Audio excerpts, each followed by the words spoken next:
We've got a good amount of people here. Everyone's saying that they can hear us from all over the world, and everyone's time is valuable. But I promise, we will make sure this is worth your time. This is stuff that's never been shared before, so I'm super excited. Absolutely. Well, thanks a lot for joining us, everyone. And thank you for joining us, Oliver. Given your experience and your team's experience, I'm really excited to hear what we have today. The intention of having this conversation was to address what's really changing in the e-commerce universe, which is ads and a bunch of stuff. 2020, a paradigm shift in the way e-commerce is looked at. Everybody's sitting at home. A fundamental shift from for a lot of industries where predominantly people were shopping offline, shifted to people shopping online. And while that's not the primary reason why we chose to talk about this, it's one of the reasons.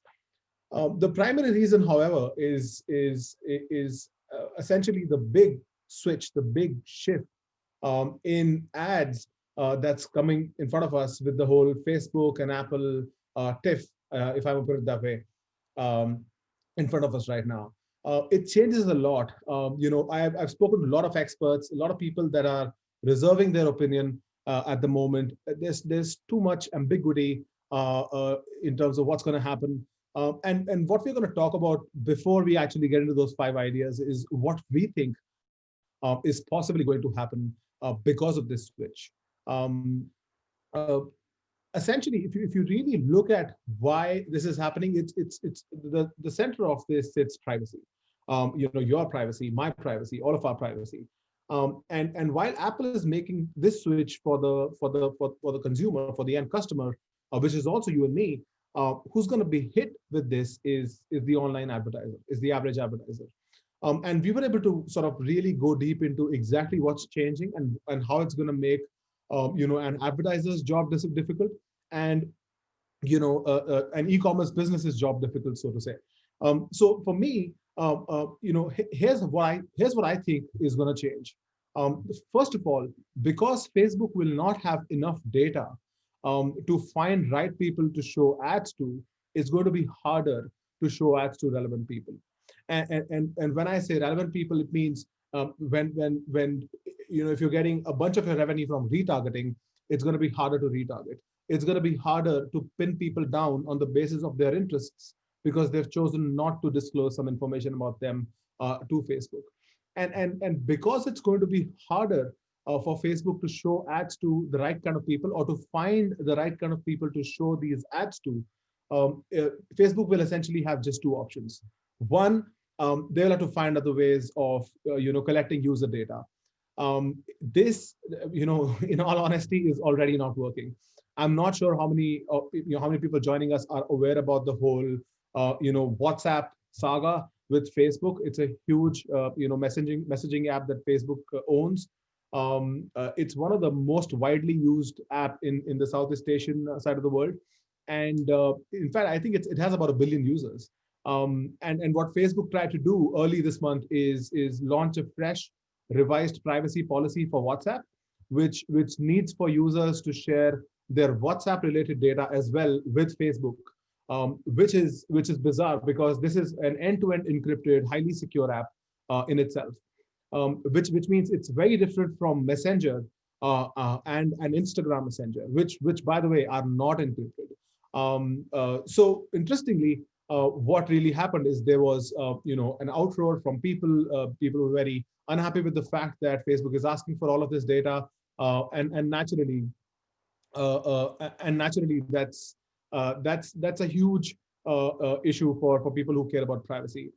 Facebook had to retract that policy. They had to cancel the privacy policy upgrade, and to be honest, I don't think Facebook is going to be finding it easy to find new ways of collecting user data, which means that what Facebook will have to do is to continue to achieve ad efficiency. They will have to try and show ads to more people, right? They will have to do some guesswork when they are looking for the right kind of audiences to show ads to, and they will end up showing ads to more people in volume so that you get results. At the end of the day, if the average advertiser does not get revenue, does not get return on investment for Facebook ads, people are going to move to other platforms, right? There's a lot of ad real estate waiting to be bought on LinkedIn, Twitter, Snapchat, you name it, right? And believe it or not, these companies, I'm sure, are looking at this as an opportunity, because if there is even an iota of mistrust in Facebook's ecosystem, which in my opinion is fantastic. I think what Facebook has built for the average business is amazing. You can sell anything you want sitting anywhere in the world to people sitting anywhere in the world. It's fantastic, right? Now, what do we do about this? What does it really mean for Facebook to be in this position? There's a few things that I believe will change. First, the cost per impressions will go down because Facebook will have no choice but to show ads to a wider volume of audience. The cost for showing ad to each mile will basically go down. I think the click-through rates will go down. Why? Because if your ads are being shown to, instead of being shown to, I should rather say, highly relevant people, your ads are going to be shown to kind of relevant people. And that means the click-through rates will go down because they may not appeal to everybody. And of course, because of that, it's likely that less relevant people visit your site. That's a problem. It's the relevance of traffic that hits your site that your conversion rate depends on fundamentally. If you've got the right people looking at the right stuff, that's when a transaction happens. That's when exchange really happens.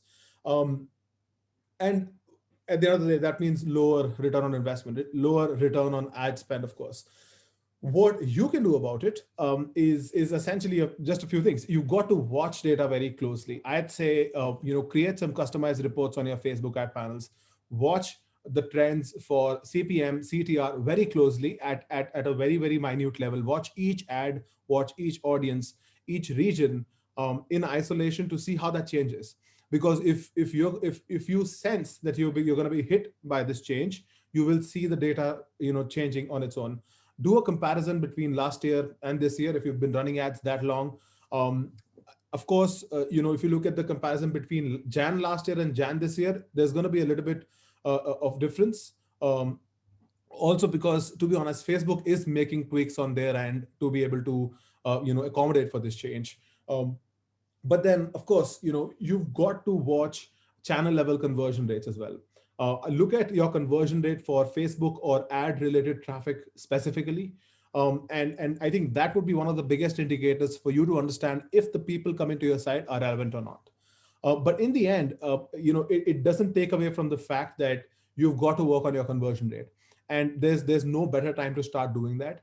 And I mean, you should have been doing that. I mean, all of us should be doing this at all times. I mean, this change alone should not encourage you to work on your conversion rate, but it's now or never, in my opinion, because if you're not working on your conversion rates, you're essentially leaving the business to mercy of Facebook working this whole thing out for us. So this is exactly the reason why we wanted to have this conversation. Oliver and I, we were discussing about a few clients. Oliver and his team comes from amazing experience, having worked with organizations like Unilever, World Health Organization, and whatnot. There's actually a big list. We thought, why not sort of make a concise, quick presentation on a few things, all of you can do on your own without anybody's help. Just make those tweaks and see your conversion rate go up. That's really what the goal was. Thanks a lot for joining us, Oliver. Thank you for doing this. I'm going to hand this to you. Why don't you take it from here? Amazing. If we could just, maybe leave the first slide up or whatever. This is fine. I'll share my screen shortly. But I couldn't basically echo more of what you basically said. I think the recent changes have just put more pressure on, and we're seeing it right internally. I'm sure you guys are at ConvertCart. More and more clients wanting to squeeze more out their conversion rates, and more people who are now all of a sudden awoken to how important your kind of landing pages, funnels, and conversion rates are. And that's the kind of trend we're seeing. We are, touch wood, and I feel honestly blessed to be able to say this, but during a horrible world pandemic, we are busier than we've ever been. And I do feel like these recent changes, and that's even more so important in these last couple of weeks since this kind of iOS and Facebook kind of stuff has been going on, that more and more people are reaching out to put importance on that conversion rate. So I 100% echo what you're saying. What I'd like to do, and what I really love to do on webinars, I've been in internet marketing for 10, 15 years now. And every time I used to get on a webinar, it would be one of those typical webinars whereby people would just share slide after slide, talking about a topic, never giving you anything actionable. And at the end, they would go, right, now buy my course where you can actually get all this stuff and do it for yourself, right? So I've always set out to be completely different to the norm and actually give away real life actionable tips live on webinar. So that's why at the beginning of this, I said, please, please, please make sure you get a pen and a paper because I want to give everyone on here what I try to do, my kind of thing before I hit a webinar is if I can make every single one of you take one actionable tip away from this webinar that you can implement on your sales pages, your funnels, your websites, then I've done my job, because I know that that will instantly increase your conversion rate. So like Shekha said, you don't have to come and hire us. It's not about that. It's about sharing tips with you guys and paying it kind of forward so you can make these changes on your pages and funnels and see an uplift in conversion rates. Now, I want to just underline before I get into these kind of 5 important tips. And by the way, I can go into more if needed, or we can do a bit of a Q&A at the end. But this isn't going to be your typical conversion rate talk. So when I normally do this, if you followed us before, if you're a subscriber to our YouTube channel, we've got loads of content on how to build a high converting landing page. We've got content on how to lay it out, the AIDA principle, walking you through what should go where. Now, I can touch on that if you want me to in a Q&A, but what I'd really like to do here is what it says on the screen. Give you real life examples of a client of ours that we've recently worked with and continue to work with, who are seeing huge increases in their conversion rates, which then obviously self-effectively then ups their AOV and also their LTV. So these are other things I think are super important now. If you're not going to be making, if you're going to be focused on your conversion rates, I really feel you have to now focus on AOV and lifetime value even more so, because you want to make more money out of that one client. You might be getting less clients now because of these ads, so you want to be making more money from the first time purchase and also the lifetime value of that customer. So I'm going to, again, share my screen now. I'm going to show you a real life scenario case study that we've recently done of a client who has implemented these 5 steps across their funnel that we've suggested, and we've done it for them, that has increased their conversion rate, first and foremost. It's almost doubled their AOV, and it's skyrocketed their lifetime value. And anyone can implement this stuff on their pages. So you might have heard of it, these things in the past, but I'm going to show you them on a kind of real life example, and I'll walk you through each individual step. So I'm just going to share my screen. If everyone could just comment in the chat to say that they can share my screen, and a thumbs up from Shekha would be great. Perfect, good. Okay, so let's have a look. Are they coming through on the chat? Perfect. Yeah, we can see your screen. Brilliant. Okay, guys, so I'm going to get into these 5 tips. Now, this is a client of ours, like I said, called Packermask. They sell face masks, face coverings, essential items, all this kind of good stuff based on the back of the kind of pandemic. And they came to us and we basically overtook their store. We designed, developed, integrated the whole kind of store, funnels, sales pages, and everything to do with acquisition of a customer, conversion rate, lifetime value, AOV, and all that good stuff. Now I'm going to show you their store. I'm also going to give you an example of their landing pages as well, as I want to share everything with you. But first and foremost, like I say, these aren't going to be tips that you've probably seen on our YouTube. These aren't going to be your standard kind of AIDA principle tips, page speed tips. By now, I think you've probably got a basic understanding of that you should be doing this stuff anyway. So if you want those kind of tips and stuff, head on over to our YouTube channel. These are going to be fresh content that we've never really shared before. First and foremost, I want to talk to you guys about bundling.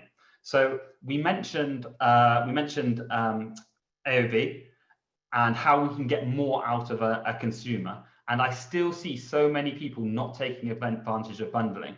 And the most questions we get about bundling is A, how do you do it efficiently? So what's the best way to do it?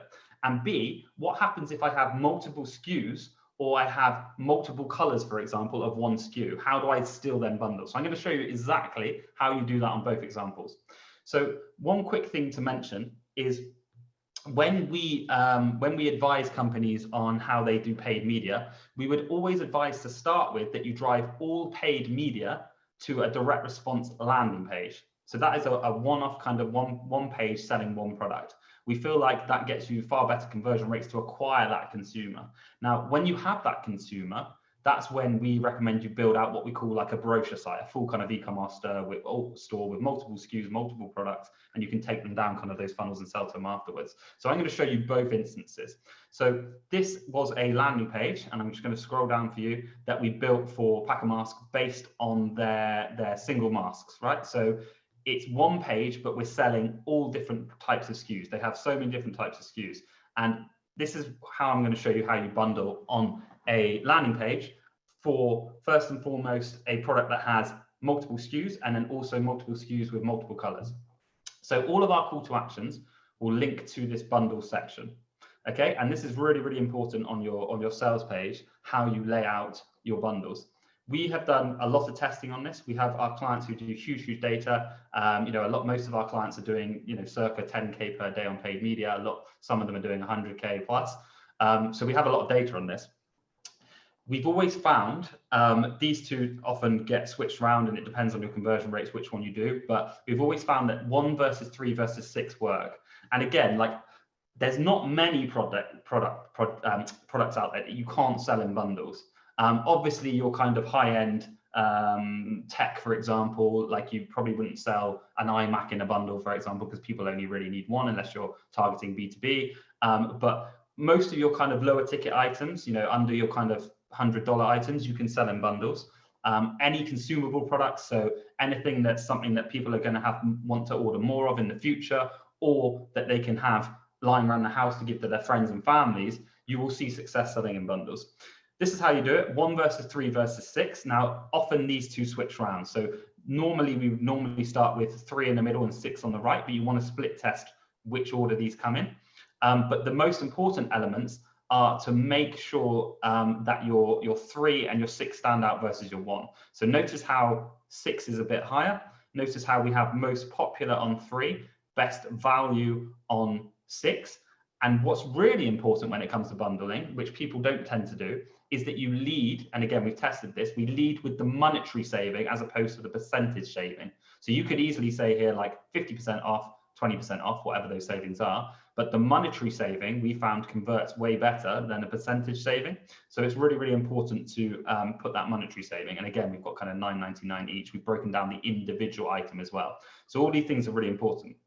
Now, again, people are going, all right, well, you're showing me that you're selling face masks. You have multiple SKUs of the face mask, and I can see they come in multiple colors. How do you do that? So we overcome that by doing a modal pop-out. So we've done something like this, whereby you still have all your SKUs, but it's nice and neatly laid out for people to select one of the 6 of their masks. And I'll show you the flow and how this goes. So let's say, for example, mask 1, we want adult. When you click select your option, all the masks come down here, or you can click the thumbnails over here. So you might want to go, for example, pooch. Sorry, my computer's loading a bit slow. But you can select basically your option versus your size. My computer frozen, so I'm just we're fine. Versus your size, and go through each mask individually. You then have the option to add another mask, and then you can go check out. And I'll kind of show you what it looks like post-purchase on the checkout as we go through more points. I'm going to show you how the bundles work on the store as well. So on the store, because they have multiple SKUs, again, it wouldn't work as well just having, for example, one mask and then all of the kind of color mask within that product page. We've split each mask into a product page so that you can have this kind of filter view. Very similar. Again, we're not reinventing the wheel. If you look at high-end brands, things like Boohoo, Fashion Nova, ASOS, this is how they all do it. You have each and every SKU laid out separately. But then if you look, what happens when I click on that SKU, I then go into a product page whereby I have the bundles here. Okay, so above your quantity and size selector, I have one click, easy to kind of click options that give me the bundle options here. So I have one mask, $17.95. I then have buy 3 plus masks and get them for $13.33 each, and that saving of this. 6 plus is $9.99, or you can get 10. And again, look how this one stands out way more. All I have to do is click that one. The quantity then selects to 10. I can then add to cart and go through. So these are 2 ways that you can effectively bundle, even though you may have multiple SKUs, multiple colors.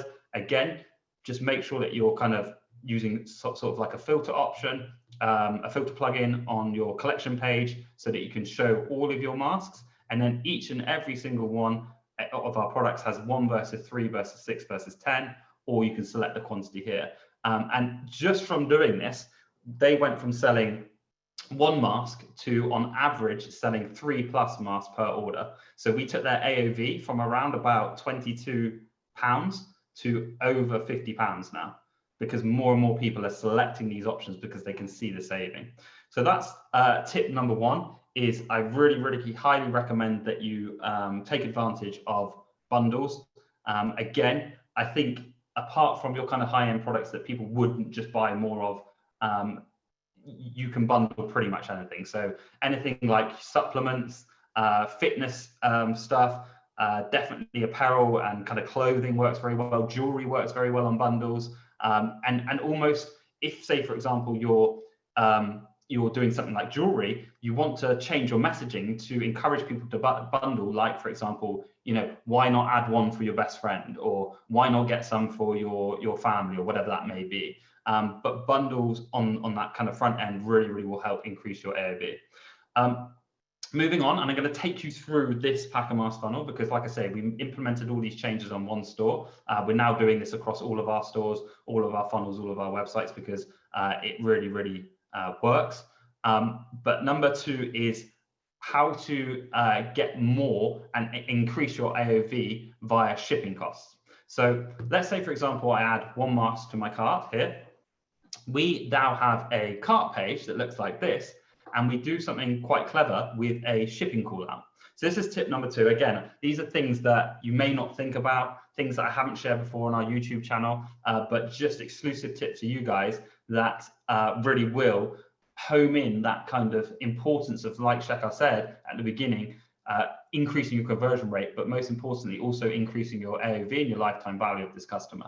So as we've gone through that funnel, okay, this is another thing to mention about bundles, by the way. We also call it out on the cart page. So if someone, for example, adds 1 to their basket, we'll say, oh, why not buy 2 more and get a $462 discount? So it's all dynamic, and all these clever little things will really help increase your AOV. But this one has really, again, boosted our AOV since we've implemented it. And this is custom coded, but I think there probably are plugins that do this, but it wouldn't take a developer. Again, you don't have to hire us. I'm not saying that. Go on to Upwork, create a job and just ask them, tell them that you want to do this. By the way, feel free to use Packer Mask as an example. Just send them the link. But this will really help increase your AOV. So wait, don't pay for shipping. So add 12, and this is again dynamic, £12, 5p more for free UK shipping. So they're selling only to the UK at the moment. They do offer international shipping, but not free, of course. So that's saying if I add 18, so 20, so £30 to my cart, I will get free shipping. So again, if we up this, what happens then? Boom, yippee, you've got free shipping, or you've just qualified for free shipping. And what you'll find is a lot of people will do this, especially if you price your bundles and your most popular products just ever so slightly below that free shipping mark. So if you, for example, price them at, your free shipping was 30 quid, but you price your bundle for 3 at £29.50, all you're doing is encouraging people to spend that extra 50p. And even if you give them that 50p extra on here, so you could show a product, for example, that says, a 1-click add to cart. We've done that on other stores as well, effectively as well. So I think that's something that you can really, really get clever with. And it's all about that dynamic call out message. It's all about making them feel special. Again, if I take this down, this is going to change, but so is this. So I still need to now get that prompt to spend some more on the shipping fee. Awesome. Oliver, real quick question. Yes, it just came in. I thought it makes sense to ask you that now. What backend is this? Is it? I believe these are all Shopify. This is Shopify. Yeah, this is Shopify. Fantastic. Okay. And about bundling, you mentioned there's an app that people can use for that, or is that fully custom? We use both. So on Packer Mask, we use a app called, I think it's called Volume and Tiered Discounts. That's what we're using for this, volume and tiered discounts. I wouldn't necessarily say it's 100% the best app available. It's very good and it's flexible and it's good for doing dynamic stuff like this. The only one bug that it has, actually, this is a bug that I can remember, is that it somehow skews your coupon distribution, because effectively it uses coupon on the back end. So you just have to be a little bit clever with reporting. If you're just relying on Shopify reporting, maybe use something like Suite Analytic or UTMs to get clearer reporting. But I'm pretty sure it's called volume tiered and discounts plugin. This one specifically, Understood. but we've used lots. Yeah. Understood. Cool. But yes, you can do this on, it doesn't matter what backend. Again, we can go fully custom, but you can do this on WordPress, WooCom. If you do something, want to use something like Limelight, or it's called Sticky now, Sticky.io or Connective. You can get even cleverer with these kind of prompts and stuff. But I think that's what it takes now.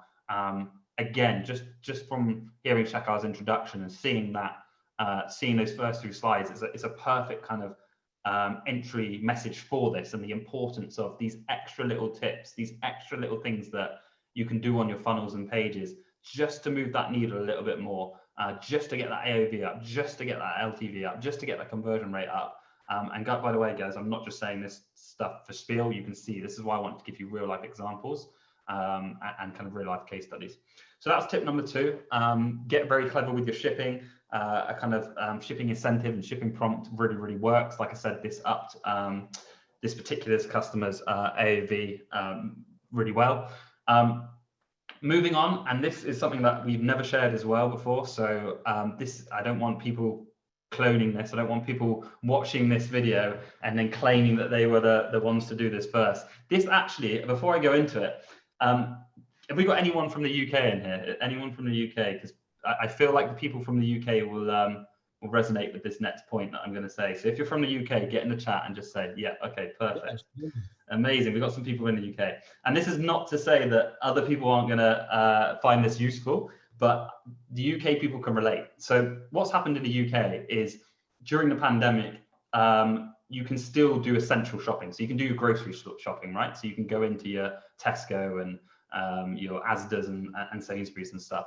But I personally have always hated going shopping. I hate being in a shop. I feel it's pointless if I can do it online, right? I'm a bit lazy. I'd rather be working. I'd rather be geeking out about conversion rates and talking to Shekhar late into the night about how we boosted X and Y's clients' conversion rates, right? So everyone's shopping online. Everyone's on these apps, Tesco apps, doing your shop. Now, what happens on the Tesco app is you add all your groceries to your basket. You then go to a cart page, and then it takes you to what's called a suggestion page, where they say you've forgotten some essential items. So here's some essential items that we suggest you add to your cart, and it's very clever. So I'm actually going to give this one to Tesco, but if I now click continue to checkout, you'll see our version of a suggestion wall. Now this is a modified version of a pre-purchase upsell.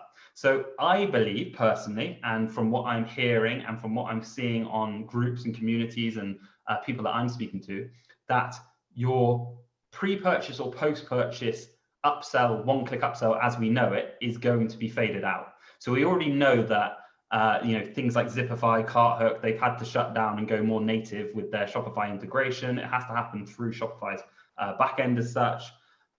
So I think that's a huge tilt again in being more respectful to your users. I think gone are the days of having like these flashy kind of quickly grab it now, it's on 100% discount, yes please, and like tiny little call outs that say no thank you, proceed to cart, tricking people into getting that upsell. I think the more organic and native you can do this now, the better it converts. And we've seen this on customer client sites once we started doing this recently. So as you can see, the most important elements on this, and again, this is custom, but it's not too hard to do. All we've really done here, for those of you who are technical, is we've created a collection called suggestions on the back end of Shopify. We've added these products to the collections, and then we've just said, if SKU is in collection, show on suggestion wall. So these are dynamic. I can switch these in and out based on what sells and what doesn't, okay? These are one-click add to carts. So you've seen my cart. We've come from the cart page. I'll do this again. We've come from the cart page. And again, really important not to get geeky about it is that everything's consistent. So notice how the fonts are the same, the position of everything the same, the continue to checkout, buttons, styling, and text is the same.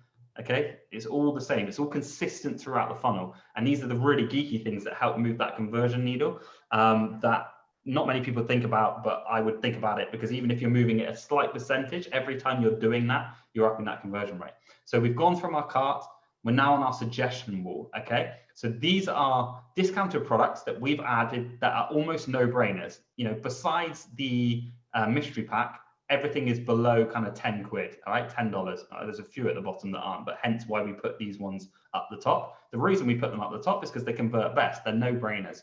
What you want to do on your suggestion wall is just give people the products that, if they were on your shipping page, your cart page, and it said add £4 more to your order to get free shipping, then they come to the suggestion wall straight away at the top. 5 quid, I'll add it to cart. Okay, I'm going to get free shipping as well. I might as well do it. So you want to give them those products that are, you know, fit alongside your hero product. And again, like I have this question all the time. People say to me like, well, what can I sell alongside my hero product? I only have a one product store. And this is so any product can have an upsell or a secondary cross sell product. Okay. Just imagine any product, and then just imagine something that goes with it. Get onto Alibaba, find that product that's cheaper, that's really cheap to kind of ship in, but you've got a good markup on. And this is what we do on our suggestion wall. So tip number 3 is implement something like this pre-purchase, but make sure it's native. I think these kind of things that we're doing now are converting way better than your old school kind of pop-up, flashy, get a discount now, yes, massive button versus a tiny little no thanks, proceed to chart, because those things people are clued on. I had this conversation in depth with a few kind of thought leaders in the industry, on the e-com industry the other day, and more and more people, with the high street dying and with the pandemic, more and more people are coming online. Like e-com is huge now. It's going to be even huger in the next kind of 5 to 10 years. And more people are cluing up to shiny gimmicks, to flashy upsells, to post-purchase, pre-purchase pop-ups that say bang, bang, bang. The more native and organic you can make things feel in your funnel, the better they're going to convert, but also the better people are going to trust you. So the more conversion rates you're going to get, and the better AOV you're going to get and lifetime value from that customer. So again, this is a very nice, native, organic way that you can take people through that funnel. You're not tricking them, you're telling them they're on their suggestion page, and then we're going to go to checkout. So that's tip number 3. Pre-purchase suggestion walls, really good to up that AOV, that average order value, and give that kind of price a bump. Moving on to tip number 4, unless we have some questions on that, Shaka. No, I've actually answered some of them on chat. We do have another suggestion, which is the free shipping bar can also come up on the suggestion step to trigger the customer to add more products at that step. Absolutely. That's a good idea. But at the same time, you know, this is a step that essentially, in my opinion, adds another level for you to add more AOV. The shipping bar itself does a good job on a cart. And then you have this step as well. So I think that makes absolutely. I mean, it's worth split testing. What I would say as well is this. It depends how you do it, because you can take up small inventory. The thing with the suggestion wall is we didn't want to have it, especially if you imagine this on mobile. We don't want to have it to so long that people have to scroll all the way to get to checkout. So we actually pin this button on mobile to the bottom of the fold. But yeah, it would be a good idea. You could definitely test that, and it's probably something we will do. So I appreciate that. So a couple of other questions which are connected, and I sure. can answer them right at the bat. Is first, how does A/B testing differentiate the process? And the other one is, does adding the suggestion reduce conversion rate? So really, these are two connected. Both of them are connected. You know, that testing allows you to do. You know, testing allows you to implement ideas, not to the whole audience. Test them out, look at data, and then let the data be king. You know, data has all answers, as we Absolutely. Put it for our clients. And having done for so many clients, 100%. The only way I would suggest, if you're not sure, the only way to really move forward is to test such implementations and then go from there. What do you think, Oliver? Yeah, absolutely. You can't guess, because different products will produce different results. It depends what kind of niche you're in. It depends how you're doing it. I would call myself a landing page expert. I've done this for 8 years, but I don't get it right 100% of the time the first time, because sometimes things just come up, right? Sometimes just different brands and different products and different industries will just throw a completely different result to what you thought. So 100%, just implement something, let the data do the talking, and then move on that. For example, we've tested the shipping price. We've tested the free shipping point. And this seems to be the best converting one, around that 30 quid mark for a product. If you buy singly is £18, but then you bundle up. We've tested on that suggestion wall which order the products go in. And it's a no-brainer, but the mask cases sell the best with the masks, because naturally, if you buy a mask, you probably need a mask case, right? So it's definitely it's just all about kind of testing different ones, recording, even if it's as simple as doing it manually, and then having a spreadsheet that just says week 1, amount of traffic, conversion rate, what was the top product on the suggestion wall, week 2, you know, and go through 4 or 5, see which one's best. As far as conversion rates from for having the suggestion wall in place, we didn't see any impact at all. In fact, I think we increased conversion rates, but we saw a huge impact on AOV going up. So it had no negative impact on that store from having that wall. And I think that's because it's done so organically. It's done in such a native way that it just feels part of the funnel. Again, it's not that flashing banner. You know, we've done this. We've done pre-purchase one-click upsells on Zipify, or you know, these big banners and stuff before that have had negative effects on that overall conversion rate. Yes, you might get high AOV, but it's pointless if you're not converting as many people. And I just want to drum home, the more honest these days you can be with people, and the more it just feels like a natural part and process of your website, the more these clients are going to trust you, and the more you're going to get that conversion rate up. I think the days are dead. Like I've seen it, and I'm sure you have as well, Shaka, where you know, you go through trends. Like 3 or 4 years ago, everyone was doing like free trial, right? So yeah, everyone was doing like rush my free trial orders. That, you know, the days of the Garcinia and the keto products and all these supplements that kind of were fly by night stuff, and everyone was doing rebills and doing sneaky methods and flashing banners and stuff. And I just see it as like there was a generation of people that got burnt from being served those creatives and those pages. And I think they got burnt and they're now clued up to it. So I think you have to constantly evolve. And I just think this is what we're seeing in our customers, that there's no better way to do things now than to focus on brand, to focus on user experience, and just taking them through a nice funnel, you know, versus a flashy thing that may make you a little bit more money on the front end, but really longevity wise, all you're going to do is get your ad account banned, or your user experience is going to be awful, or people are going to be complaining, chargebacks are going to go through the roof, you're going to lose your merchant processing. So I just think it's all about that kind of organic experience. Yes, squeeze it as much as you can, but do that via conversion principles, do that via social proof, do that via trust, do that via you know, very clever upsells and AOV tweaks like I've just shown you. Those are how you're going to win, in my view, in the next kind of 2 or 3 years of ecom. Absolutely. Cool. I'm going to share a couple more points with you, and then I'd love to answer some questions if that's okay. This one's just a very quick point, and a lot of you would have done this, but this is just a kind of hack on Shopify. Now, these guys aren't on Shopify Plus. On Shopify Plus, you have a lot more control over your checkout, the layout, and how it looks and feels. This is your kind of standard Shopify checkout. But the one thing anyone can do on Shopify is drop an image in here. Now, what people tend to do is drop a very big, ugly logo of their company. And this, again, will increase your conversion rate. So you would have seen this. And again, this isn't what this talks about, because I want to share new content with you guys. But if you go to our landing page, guys, YouTube channel, there's a video that just says how to create a basic landing page, how to, you know, create that sales page. And we talk about these payment seals, we talk about the trust logos on your landing page. But this is the most effective way of using this section up here. So logo, and then you have your payment seals by it, and then you have your trust secure seal. People think that this is just natively part of Shopify. They don't think that it's an image. No one's going to hover it and go like this, like I am, but to show you that it is an image. And that's the best way of making use of this up here. For some of you who are watching this now, who just have your logo or don't have an image up here, I honestly, it sounds really stupid, but creating an image like this and implementing it on your checkout page will increase your conversion rate. So that was just a little growth hack. I wanted to take you through the whole funnel. and I wanted to give you a little bit of a kind of tip on each step of your funnel.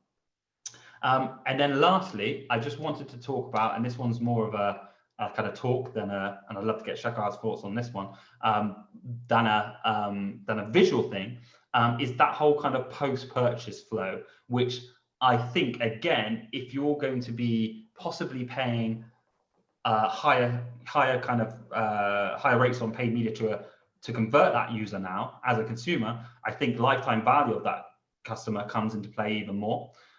So I want to share a couple of cool things that we're doing on stores that we've built before and that they're doing on Packermaster that works really well. So first and foremost, make sure that you have obviously all your email set up. So cart abandonment sequences, all that good stuff that Shekhar can maybe dive into a bit more because these guys are amazing at it. But all those things you need to have set up. You need to have a kind of post-purchase flow on your emails as well. So again, like that suggestion rule, if anyone, for example, on Packermask buys a mask without a case, we will email them about purchasing a case. It's all about kind of upping that conversion rate.